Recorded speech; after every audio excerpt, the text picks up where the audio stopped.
When Jeff Bezos left New York City in 1994 to go west, young man, he hadn't decided if he would settle in Seattle or Portland.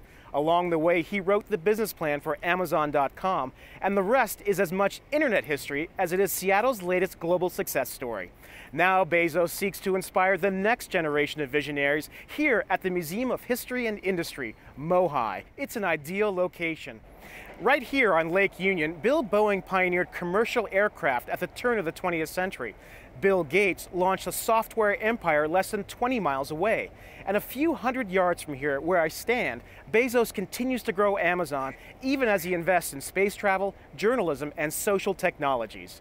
Which is why we kick off our special series of The Innovators with an exclusive interview with a man who lives by the motto, step by step, ferociously, Jeff Bezos. I'm Hanson Hossein. Welcome to Four Peaks. Jeff Bezos, welcome. Thank you. You are a man who embodies innovation.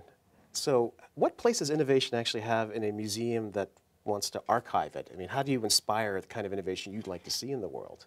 Well, I think one of the things that you want is for kids, when they come to a museum like this, to be inspired by what's come before and to see what's possible and to see how individuals and companies invent pieces of the future and what that really means for our lives. And in Seattle, this is such a hotbed of innovation. It's really kind of remarkable, on a per capita basis. I don't know of any place that has spawned more invention, more companies that really have, made a dent in the world. Yeah, I mean, and that geographic location right here in Seattle, right South Lake Union, close to Amazon. Why was it so important for you to actually put this monument to innovation or this inspiration to innovation right here? Well, MOHI had already selected this location. They were moving for other reasons, but I just think MOHI is the perfect environment for a center for innovation. That's kind of what they've been focused on from their founding. And when you think about our location where Bill Boeing actually launched his first plane, and we're 20 miles away from Bill Gates and now Jeff Bezos, this is probably, it feels like the right place. Like Seattle does have this incredible story around innovation. Yeah, there's something in the water here. As he left New York, it was a toss-up between the Rose City and the Emerald City. Find out why Jeff Bezos chose Seattle to start Amazon.com when Four Peaks returns.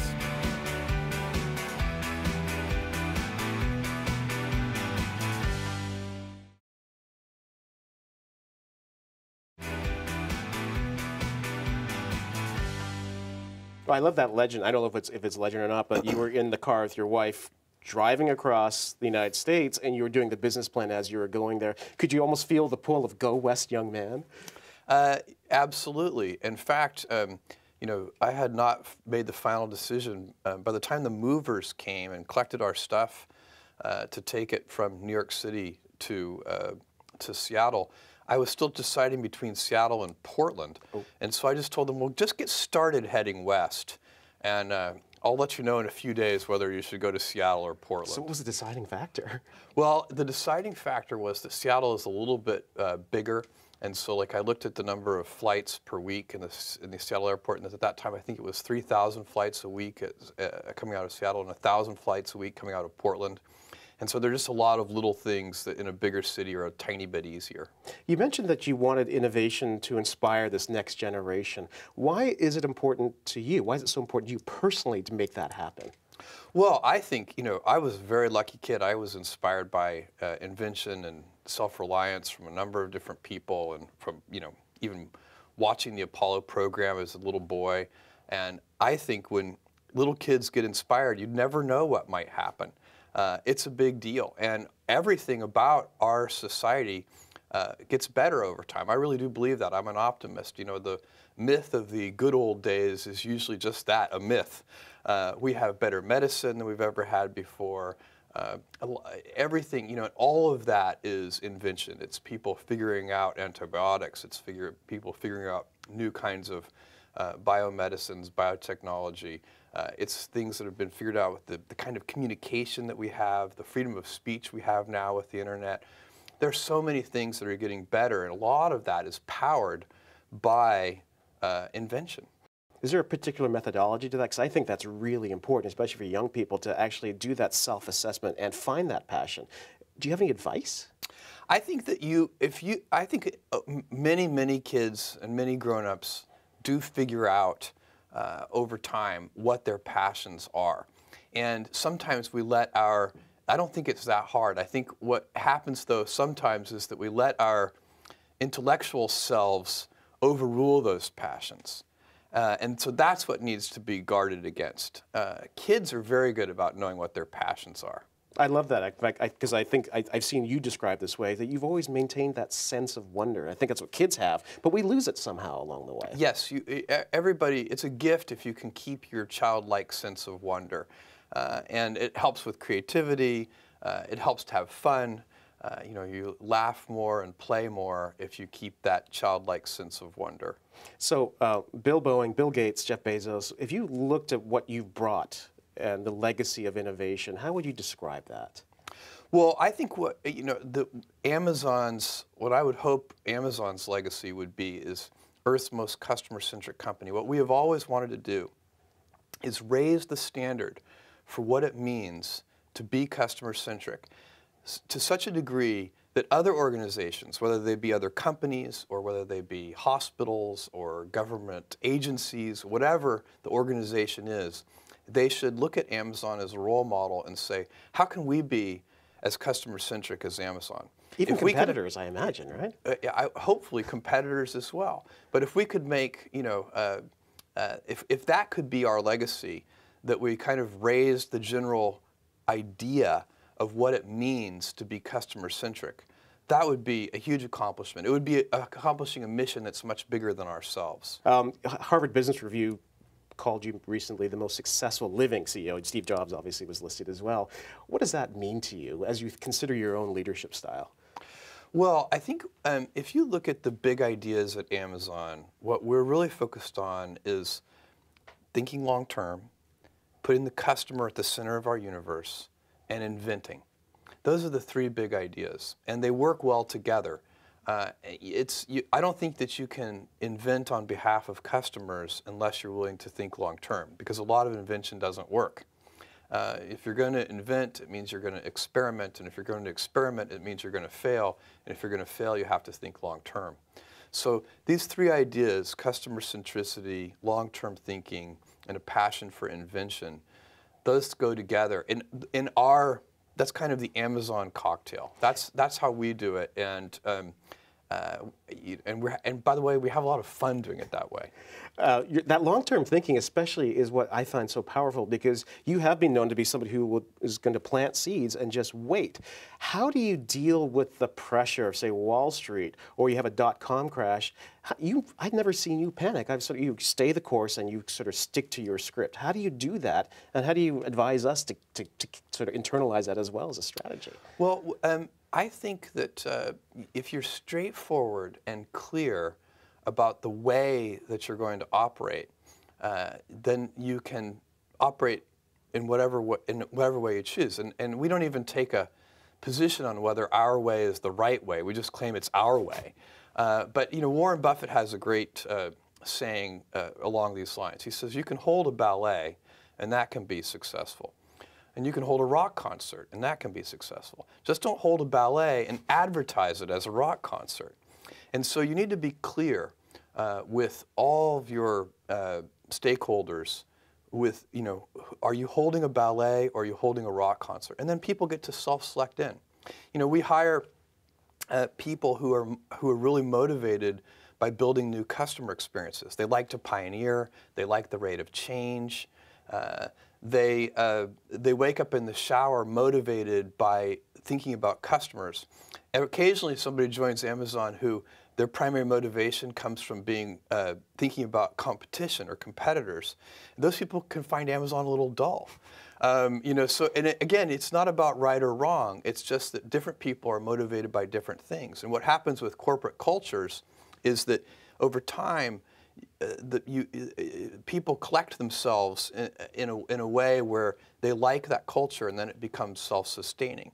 And so we really have a group, deep in our corporate DNA at this point, is people who like to pioneer, people who like to invent. We like going down blind alleys, narrow alleys anyway, wondering whether they're going to be blind alleys or whether they're going to open up into broad avenues, and that's fun for us. Well, that's really interesting because you're not guaranteeing success anytime you go down those alleys. You don't know whether they're going to be blind. So when you look at success and when you look at failure, how does it feel like when you're in the groove, when you actually know you're on the path to success? Oh, it feels great. I mean, you know, you have to be in the mindset that you can accept blind alleys. But I'll tell you, the broad avenues are way more fun. Find out why creating a customer-centric culture is one of the keys to Amazon's success. We'll be back with Jeff Bezos and 4 Ps.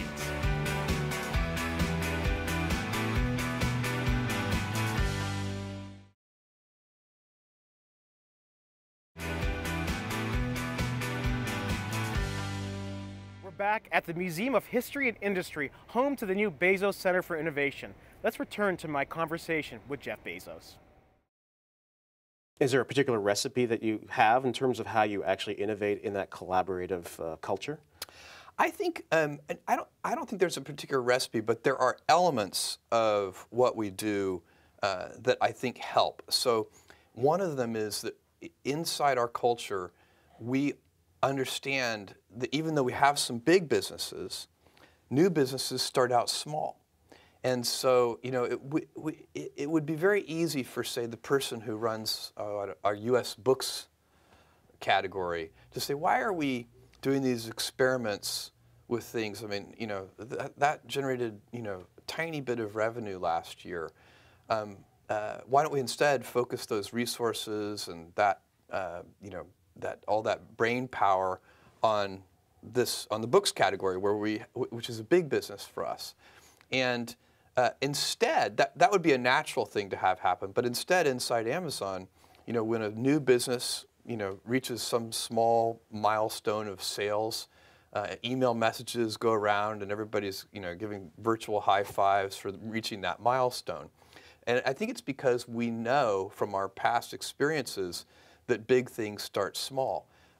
You know, the biggest oak starts from an acorn, and you've got to recognize, if you want to do anything new, you've got to be willing to let that acorn grow into a little sapling and then finally into a small tree, and maybe one day it'll be a big business on its own. And in fact, that's one of the mottos for one of your initiatives, and forgive my pronunciation of the Latin, but gradatim ferociter. What does that mean to you? Well, it means step by step ferociously. And it's the motto for Blue Origin. Basically, you can't skip steps. You have to put one foot in front of the other. Things take time. There are no shortcuts. And but you want to do those steps with, you know, passion and ferocity. What's amazing about your success is that your timing was good too. How does an innovator actually identify that historical momentum, that Kitty Hawk moment? You recognize what was happening with the internet and you said, you know what, there's actually a room for me to start with books and then move on. How do you do that? How do you find the time and the momentum, the zeitgeist? Well, I think to some degree, you follow your passions and then wait, you know, you have to hope the wave catches you. I was always interested in computers. I was always interested in software. I was always a big reader. And so it wasn't, you know, which made me alert to things like the internet and the possibility that you could build a bookstore online that would have universal selection. And that was really the founding idea of Amazon. And so I think everybody has their own passion, their own thing that they're interested in, and then you're very alert to the things that are in the sphere of influence of that passion. So your passion has led you to change the world, frankly, with Amazon. But yet you've got Blue Origin, you've got Bezos Explorations. Why can't somebody like you just rest on your laurels? Go play golf. Well, you know, I love what I do. I also have 4 kids. I have a wife that I love. I have a lot of passions and interests, but one of them is, you know, at Amazon, the rate of change is so high, and I love that. I love the pace of change. I love the fact that I get to work with these smart big, smart teams. The people I work with are so smart, and they're self-selected for loving to invent on behalf of customers. And so, you know, it's not, do I love every moment of every day? No, that's why they call it work. There's, you know, there are things that I don't enjoy, but if I'm really objective about it and I look at it, I'm so lucky to be working alongside all these passionate people, and I love it. Why would I go sit on a beach? I think that's important, that authenticity and that passion for anybody who's looking to innovate. The technology, the rate of change, I saw Vinton Cerf recently, he's considered to be one of the fathers of the internet, say that we are now in this era of permissionless innovation, meaning that we don't necessarily need to wait for permission from an institution like a government or a corporation to just do something. What does that mean to you in your position? Well, I think that's largely correct. I mean, in fact, some of the things that Amazon has, so the tools that we provide are designed to make it easy for people to do what Vince is calling permissionless invention. Things like Amazon Web Services, so that you don't have to build your own data center. You really can be a college student in a dorm room and you have access to unlimited compute facilities through Amazon Web Services.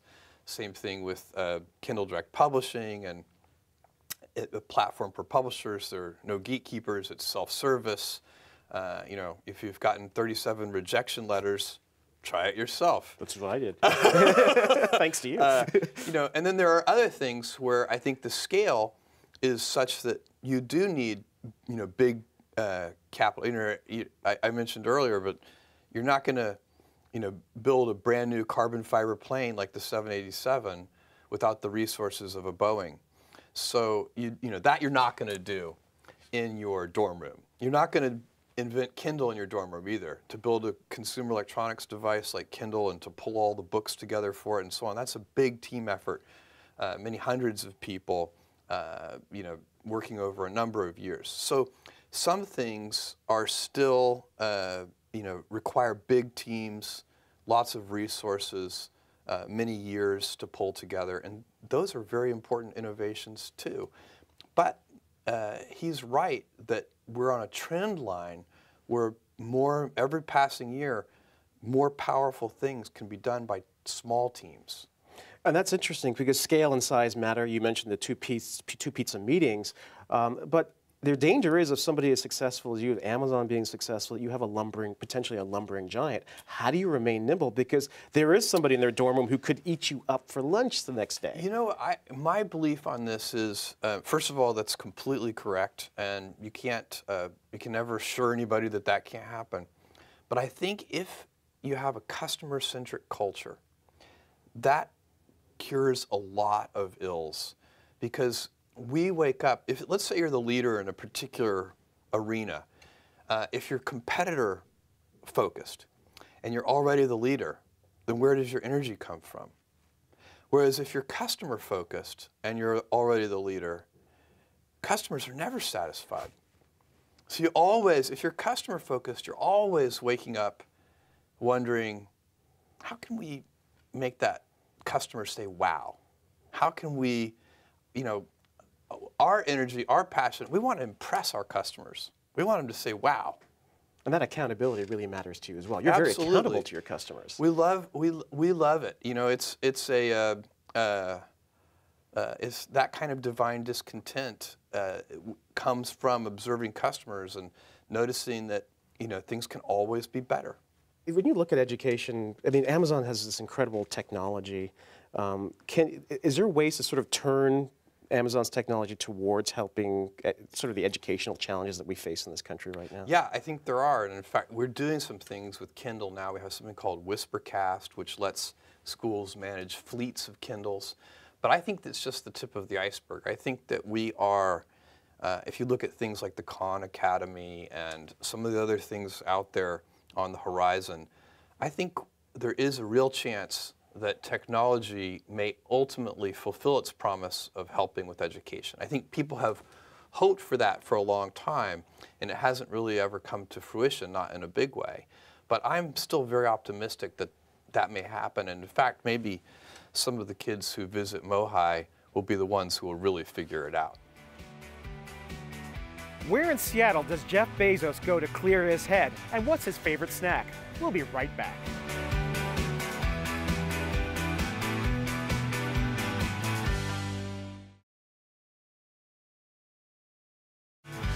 Four Peaks is made possible by generous support from the Museum of History and Industry and from Weber Shandwick. I have a few rapid-fire questions for you that we're asking of all of our innovators being featured at the exhibit, so you can answer in one word or whatever. Your favorite Seattle hangout to get a clear head? My favorite Seattle hangout to get a clear head? My shower. Excellent. Why is shower so prone to innovation? I get my best ideas. Relaxing. You're alone. You have one of those rainforest shower heads? It's a very good place to do your best deep thinking. All right. Favorite music to listen to while working, if you are listening to music? I don't control the music in my house anymore. My daughter does that. Oh, Justin She Bieber? gets to decide. You're not getting Justin Bieber? No, I think right now it's a lot of Taylor Swift. Okay. Best midnight snack while you're brainstorming? I'm asleep at midnight. That's important, isn't it? That's really good. A guy like you actually gets to sleep. That's good. Asleep. And so how about best snack? Best snack? Well, I think it would be a salty snack. I have a variety of food interests, but I'm going to go with, I don't know, pop chips. Good one. You and Ashton Kutcher. Okay. And last one, and yes or no, coffee? Are you kidding? You haven't had enough coffee until you can thread a moving sewing machine. Wow. You can do that? No. Well, Jeff Bezos, thank you very much for your time. My pleasure. It was a real pleasure. Thank you very much.